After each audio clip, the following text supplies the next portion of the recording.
cuando desde el 20 de julio ya comienza a restablecerse oficialmente las relaciones entre Cuba y Estados Unidos. Vemos como vimos ese día cómo las banderas, ¿no es cierto?, empezaron a flamear en Washington, y también en Cuba se abre una nueva posibilidad, nuevas posibilidades de inversiones, y uno te va a preguntar ¿qué tipo de economía es la que va a imperar en Cuba? Porque obviamente que una economía de mercado es complejo, tiene que ser un modelo más bien a la China, ¿o no? Bueno, yo sí, pero para eso tienes que tener economistas chinos, pero y tienen economistas cubanos y tienen al Partido Comunista todavía que controla todo, y las decisiones que se han tomado en el último tiempo son más bien prácticas, para de esa manera abrir espacio, por ejemplo, la agricultura, que se permite actividad privada, y el turismo, ¿no es cierto? Pero eso es hay un profundo dogmatismo todavía en Cuba. Yo creo que Raúl Castro es menos dogmático que Fidel, pero Cuba es un país que no funciona, no funciona, y la gente está terriblemente decepcionada. Incluso yo tuve la oportunidad de hablar con alguna gente dedicada al turismo, que me di cuenta que eran funcionarios del Partido Comunista, y claramente ellos piensan que tiene que haber un cambio. Ahora, ¿cuánto va a tomar el cambio? Es otra pregunta. Porque no me cabe duda a mí que los cubanos van a poner la base de Guantánamo en el medio de cualquier negociación, y eso va a ser muy duro. Hay que recordar que desde que estalló la revolución el 1 de enero del año 59, Estados Unidos ha estado en la isla a través de la base de Guantánamo, y un cálculo básico elemental me lleva a pensar que los cubanos van a querer algún tipo de compensación por esa permanencia. Entonces eso va a complicar las negociaciones, ¿eh? Pero lo que no tengo duda es que más tiempo, menos tiempo, Cuba va a cambiar de sistema, porque no es insostenible la vida que llevan la mayoría de los cubanos, más allá que dicen la que pregunta la salud mía es es ¿cómo, por ejemplo, va a ser ese traspaso de propiedad, Alejandro? Claro. Si fue a la rusa, ¿te acuerdas que en Rusia en el fondo los funcionarios públicos fueron los que se quedaron y se hicieron riquísimos? Bueno, en varios países donde el Estado es dueño de muchas empresas, cuando hay cambio de sistema ocurre eso. En China también ha ocurrido un poquito, lo que pasa es que no se ha notado. Pero el sistema es tremendamente ineficiente en Cuba, tremendamente ineficiente. Los sueldos están todos fijados. La gente que está en el mercado del trabajo no tiene incentivos para producir más. No tiene ni uno, porque no hay manera. Por ejemplo, yo le pregunté a una persona que trabajaba en el hotel donde yo estaba si tenía el sueldo de los extranjeros. No, me dice, sí, a mí el sueldo me lo fija el Estado. Entonces, el sistema de incentivo está totalmente destruido. Y eso es una de las cosas que ha ido apareciendo. Por ejemplo, se permite que, como te decía, que los agricultores vendan sus productos en el mercado, porque de lo contrario no alcanza para comer. Es increíble. Ahí el Estado pone 0,5, la mitad de un dólar, eso es, 0,50 centavos en canastas. Pero eso les dura 10 días, una semana. Y el resto lo tienen que conseguir trabajando en otra parte, haciendo pitutos, como decimos acá en Chile. Así sí, que una realidad, sobre todo si uno ve, ¿no es cierto?, que hay personas muy cultas en Cuba, tienen una calidad de capital humano muy importante, y yo creo que eso puede ser un gran atributo para poder hacer flotar la economía. Pero yo a creo eso tienen que darle más espacio a la economía de mercado. Esa es la clave. Bueno, los chinos hicieron eso. Los chinos hicieron cuando llegó Deng Xiaoping al poder en China, después que Mao Zedong dejó atrás su vida porque le dio esta enfermedad Alzheimer, ¿no es cierto? Y hubo una gran lucha de poder que finalmente prevaleció Deng Xiaoping, y todos los economistas que lo sucedieron hasta el actual, Xi Jinping, ¿no es cierto?, han seguido abrazando los principios de la economía de mercado, y eso ha llevado a China a hacer lo que ha hecho en los últimos años, aunque es una de las razones que nuestro cobre esté bajando ahora que se está ajustando China. Exactamente, hay un ajuste. Hoy día aparece una noticia con respecto a China y con respecto, ¿no es cierto?, a esta reestructuración que tiene que hacer a nivel interno tras pasar de una economía, ¿no es cierto?, basada en las exportaciones y la inversión a una economía basada en el consumo. Vámonos a los indicadores, Alejandro. Nos quedamos conversando con Cuba. Me imagino que te tomaste algún mojito cubano. Debe ser varios. Varios, me imagino con ese ron medio dorado, qué rico. Bueno, el otro trago que recomiendo, el daiquiri, que yo no lo conocía, extrañamente no lo conocía. Y hay de distintas frutas, puede ser daiquiri limón, el daiquiri de fresa o... Es muy fresco. Sí, es rico. En el bar famoso que se llama Floridita, donde iba a tomar mojito y daiquiri, Ernest Hemingway, el gran escritor que vivió muchos años en Cuba, vivió de los 30, tiene una casa, una historia fascinante. Bueno, vamos a los indicadores económicos. Nos vamos primero con Asia. La verdad que las bolsas han estado prácticamente todas a la baja, salvo algunos puntitos azules. Vamos con el Nikkei de Japón, que descendió un 1,19%. Vamos a hablar de Toshiba también, ¿no es cierto? ¿Qué pasó con el CEO de Toshiba? El Hang Seng de Hong Kong también abajo, un 0,99%. Shanghái un 0,21%. Y en Europa, Fuji 100 de Londres abajo, un punto y medio, bastante. El CAC 40 de París también abajo, un 0,47. El DAX alemán un 0,72 en negativo. Y el IBEX 35 de España positivo, un 0,22%. Estados Unidos está bajando en el día de hoy, en el día, ¿no es cierto?, donde se conocen los reportes de empresas tecnológicas como Apple también. Yo creo que eso influyó mucho. Influyó mucho, la verdad que ha bajado su acción en un 6% porque las utilidades reportadas no fueron las esperadas, un 8% a la baja. Standard & Poor's un 0,35 y Nasdaq un 0,82, todos números negativos. Y Santiago está acoplada a los resultados negativos. El IPSA desciende un 0,97% y el IJPA también baja un 0,85%. El que tuvo una baja, como tú decías, bien importante es el cobre, la Bolsa de Metales de Londres, 2,28%, alcanzando su nivel más bajo en 6 años. Estamos hablando de un metal rojo que se transó en el mercado internacional en $2.42 la libra contado grado A. Y el que sigue subiendo como espuma es el precio del dólar, casi 3 pesos, 2,8 pesos. Se trata del nivel más alto para este tipo de cambio desde el 10 de diciembre de 2008.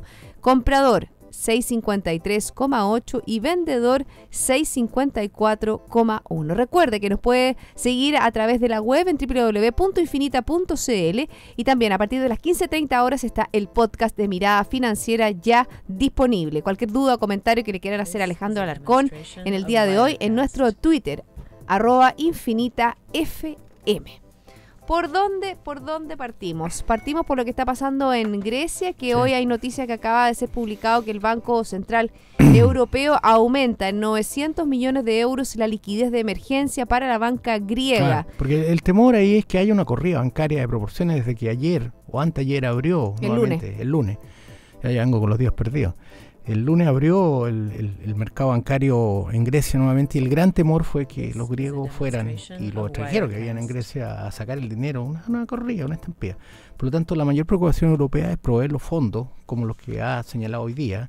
Ha calmado bastante los mercados, pero el problema político es mayor. Fíjate. Exactamente, porque comienza de nuevo las negociaciones, ¿no es cierto?, entre Grecia y la Unión Europea para el tercer rescate financiero. Así. Además, hoy en Grecia veíamos, ¿no es cierto?, declaraciones del Premier Tsipras para tratando de lograr, ¿no es cierto?, un acuerdo del Parlamento. Así es. Bueno, ahí va a volar una cabeza, ahí es bien complicado. No, ya han volado varias. Pero lo que pasa estoy hablando de la cabeza mayor, la de Tsipras. No, Tsipras todavía va a resistir. Lo que pasa es que Tsipras se dio cuenta de que 2 más 2 es 4, cosa que muchas veces no se da cuenta la gente. Y se ha dado una vuelta carnero que yo solamente la había visto en el Cirque du Soleil.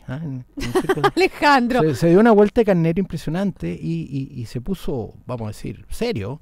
Y se da cuenta que para poder tener Grecia una posibilidad, tiene que ofrecer un programa finalmente de austeridad. Yo creo que lo que está haciendo Tsipras es más duro de lo que él quería negociar cuando empezó su presidencia. Pero lógico, es mucho más duro del paquete que fue llamado, ¿no es cierto?, a consulta popular y que ganó el no, claro, con un 60%. O sea, gana el referéndum no, y ahora se ponen... y le da en la cabeza a los griegos que el 62% dijo que no quería ningún tipo de ajuste. No, esto de verdad, como dices tú, es una vuelta carnero. Porque de lo contrario, porque lo que necesitan es capital. Si el capital es la clave para cualquier país, porque necesita comprar semillas, porque necesita comprar máquinas, porque necesita comprar alimentos, y el país que queda aislado, y lo hemos visto en el caso de Argentina, es muy problemática la situación. Por lo tanto, yo creo que ayer tuvimos un anuncio de que las cosas estaban complicadas en Grecia, y vimos también claramente en el día de hoy que en los mercados, Europa está todavía con mucha volatilidad. Yo espero que ya mañana se calme la cosa y tengamos una situación de mayor normalidad en Grecia y en el resto de Europa. Bueno, exactamente. Eso con respecto a Europa, la situación también está muy complicada en Brasil. Veíamos, ¿no es cierto?, la caída que está teniendo el país y también, ¿no es cierto?, la investigación a la que está sometida la presidenta Dilma Rousseff con una aprobación, fíjate que 7%. Sí. 7,7% para ser más precisa. La verdad que la situación en Brasil muy impopular. es muy, muy compleja. Además, ¿no es cierto?, empresas chilenas que están también expuestas, están viendo en el fondo de cerrar, por ejemplo, ayer comentaba el caso de la TAM, cerrar, de LAN, de cerrar un poco a ciertas operaciones dentro de Brasil, por la situación tan compleja que está viviendo el gigante latinoamericano. Sí, yo les tengo buenas noticias con respecto a Brasil, porque yo fui uno de los que recomendé salir de Brasil, y lo digo nuevamente. Yo no me quedé en Brasil. Yo salí de Brasil y me dirigí a Europa y me dirigí a Japón. Bueno, ¿me entiendes? Con inversiones, no es que yo me vaya a quedar allá. Entonces, claramente Brasil, he recibido información en este último viaje de que realmente el manejo del ministro de Finanzas, que piensa diametralmente opuesto a la presidenta, va a hacer prevalecer finalmente a Brasil y va a venir de vuelta el próximo año. Yo no tengo ningún interés, como les digo, porque yo me salí de Brasil y no pienso volver ni siquiera a bañarme en las cálidas playas de Río de Janeiro o cercanas. Ay, pero las caipiriñas, por sí, Dios, eso sí. Pero te la puedes hacer tú mismo y no viajar ahora sí. Bueno, eso es verdad, pero tiene un sabor distinto y un tenor distinto. Un tenor distinto.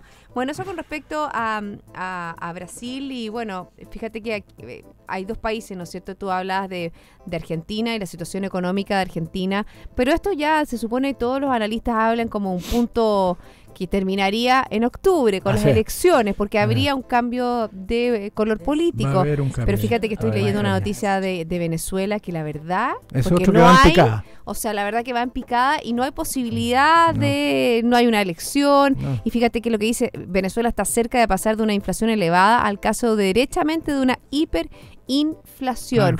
Hiperinflación, desabastecimiento, es muy, muy complejo. Las hiperinflaciones caracterizaron a varios países de Latinoamérica en Chile los también. 70. Chile también, en el gobierno de Salvador Allende. Tuvimos hiperinflación.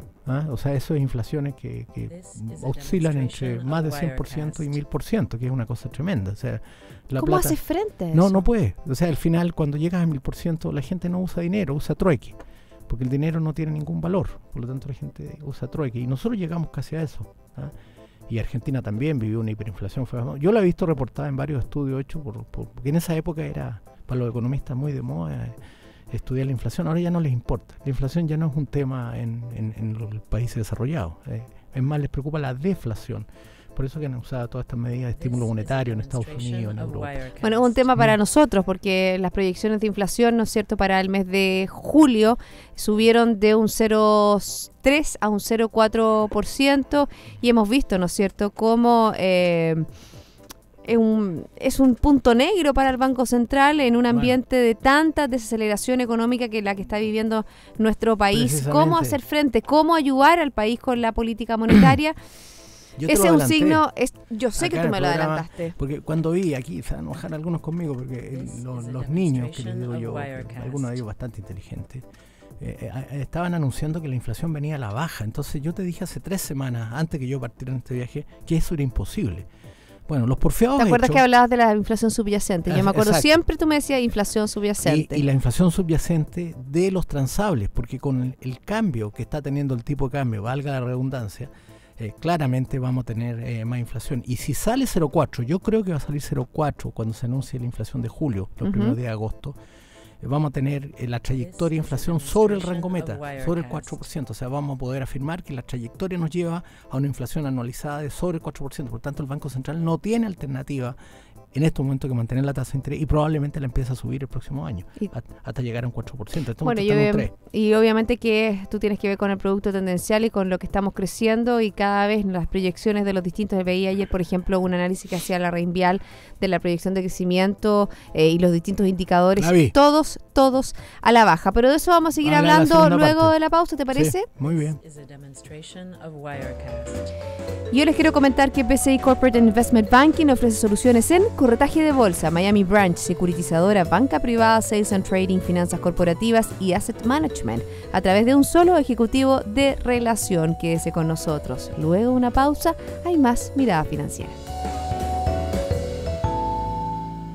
BCI Corporate and Investment Banking, un socio estratégico con un modelo de atención integral único y un banquero de relación que le entregará las mejores soluciones ante desafíos complejos, con ideas innovadoras que aporten valor y una ejecución distintiva en negocios de gran escala. BCI Corporate and Investment Banking. Sentémonos a conversar.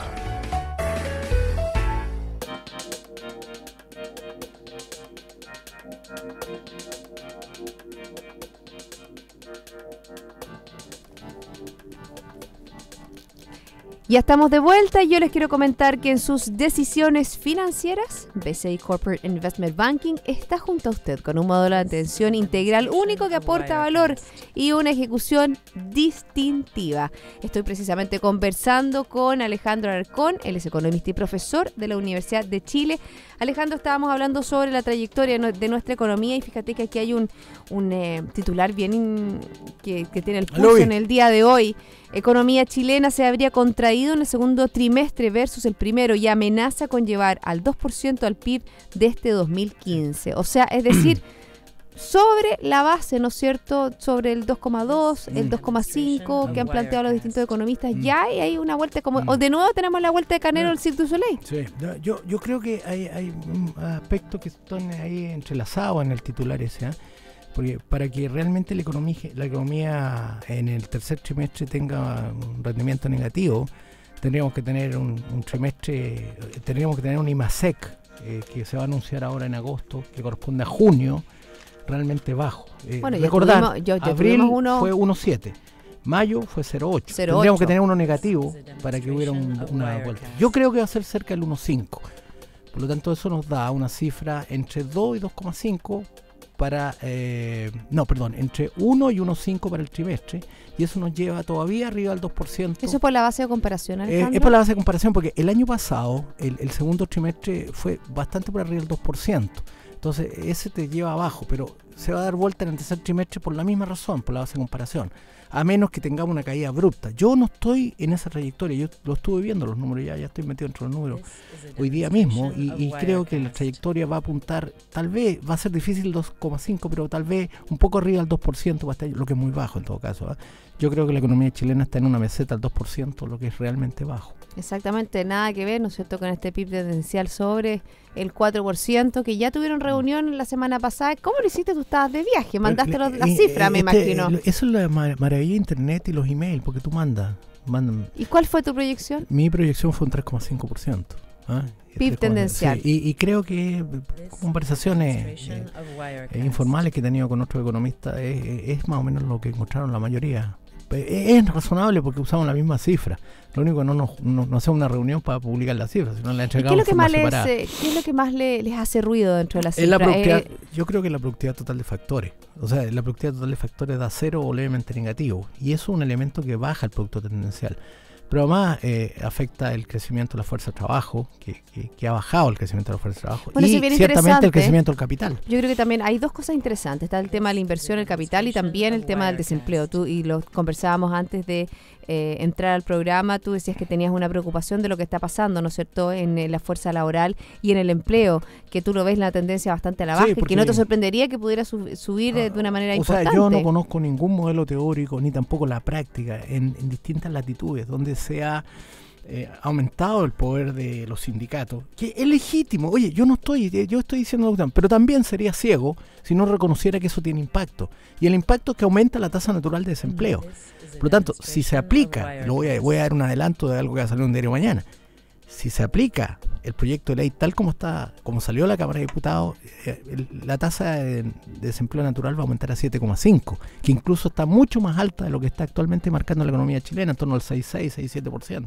Entonces, mayor poder de negociación, que es legítimo, no sé si me sale, pero sepamos los impactos. Va a tener una tasa natural de desempleo más alta. El otro día, después del programa, me escribió un amable auditor diciendo que yo estaba haciendo campaña del terror. Yo no estoy haciendo campaña del terror. Estoy diciendo cuáles son los impactos que genera una legislación de esa naturaleza.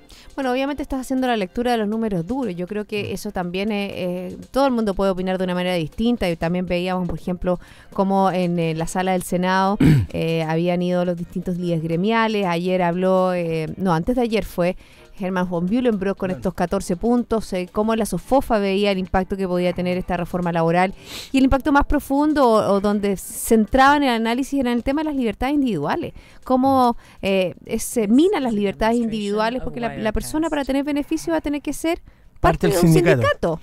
Claro. ¿Qué va a pasar con la gente que no es parte del sindicato? Claro. O sea, es como casi como inscribirse de una manera implícita pero obligatoria a los sindicatos para poder tener mayores beneficios.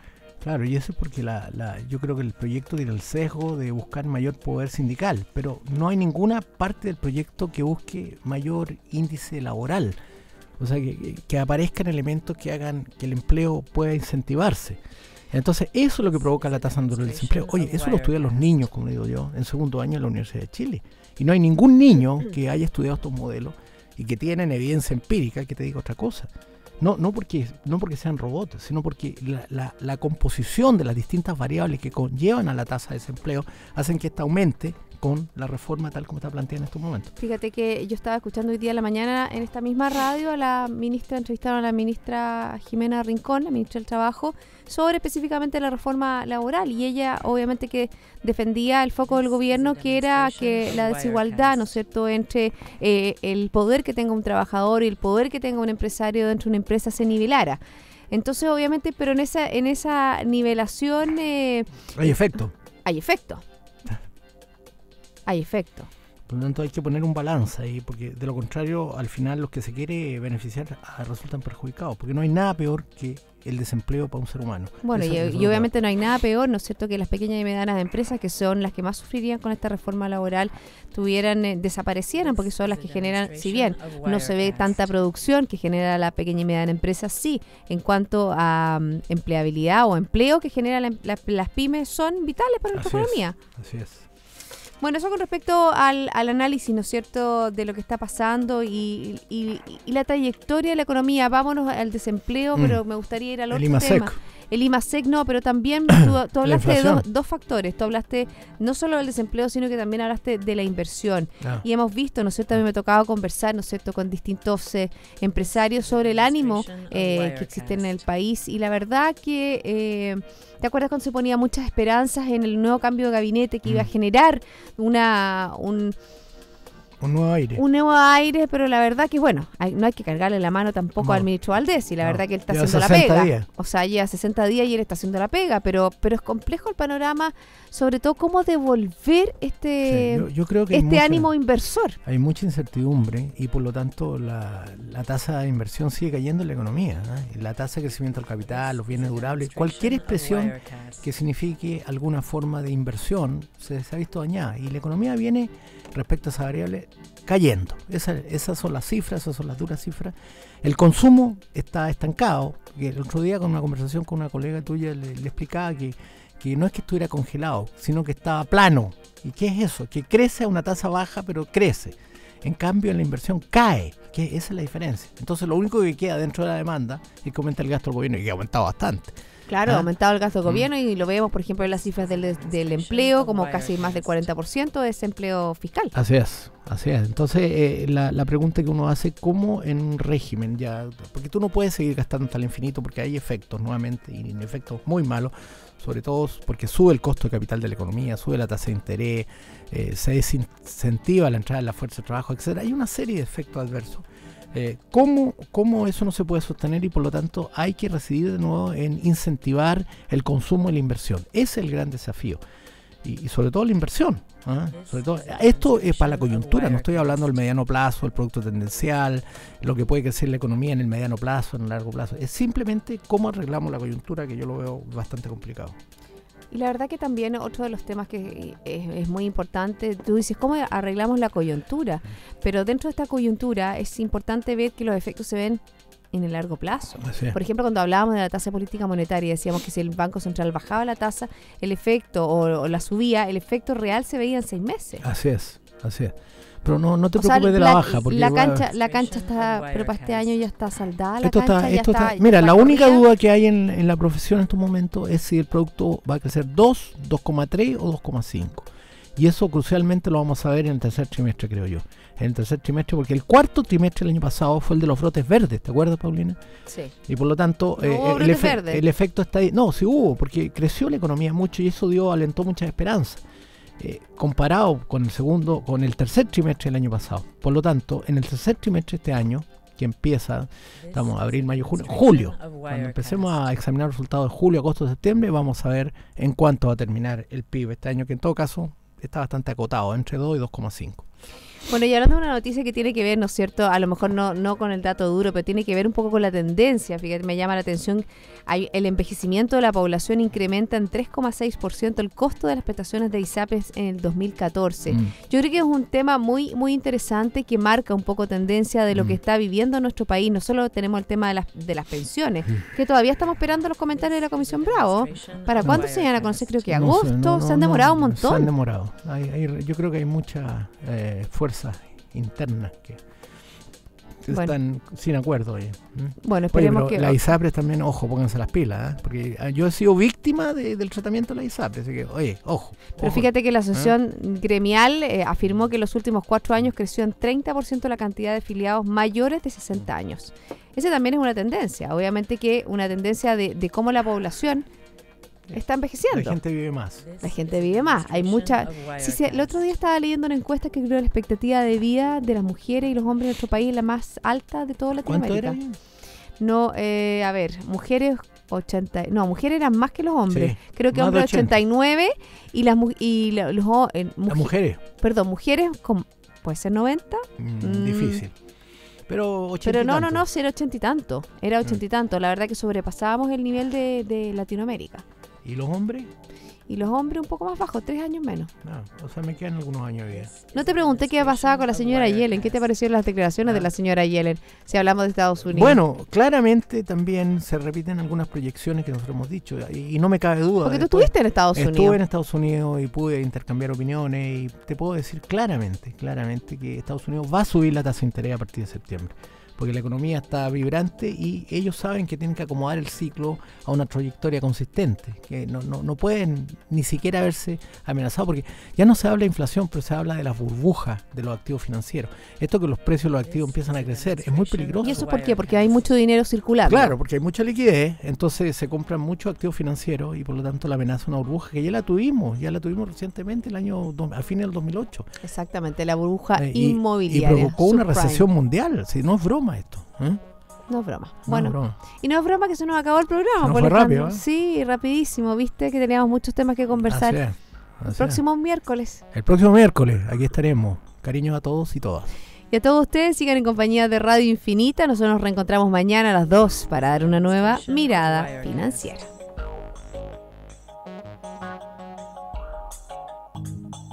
Radio Infinita, idioma universal. Con el auspicio de BCI Corporate and Investment Banking presentaron Mirada Financiera.